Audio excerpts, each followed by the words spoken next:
Master the navigating English articles with geographical features. Hello learners! Welcome back to our English language learning series. Today, we're going to dive deep into a very specific but essential aspect of English grammar, the usage of the with geographical features. By the end of this lesson, you'll have a clear understanding of when and how to use the definite article, the, with names of geographical features. Before we get started with geographical features, let's quickly recap what the is all about.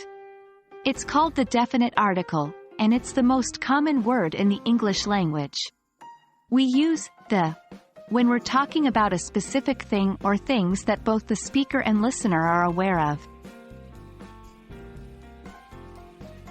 When we talk about names of rivers, oceans, and seas, we always use the. For example, we say the Nile, the Pacific Ocean, and the Black Sea. The same rule applies to points on the globe like the North Pole or the equator. Deserts, forests, gulfs, and peninsulas also take the before their names.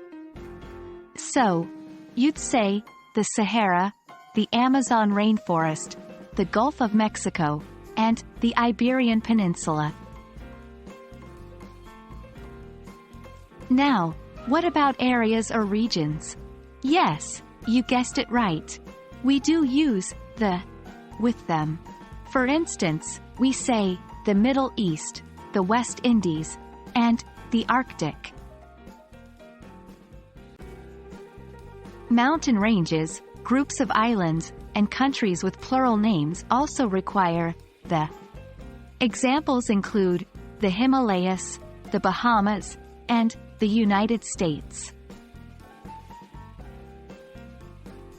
It's important to remember that there are exceptions to these rules. We generally do not use the with single mountains, like Everest, individual islands, like Bali, or most countries and cities, like Japan or Paris. And that's a wrap for this lesson on using the with geographical features. Remember, practice is key to mastering these rules, so keep using them in your conversations and writings. We hope you found this session valuable. Stay tuned for more lessons to boost your English grammar skills.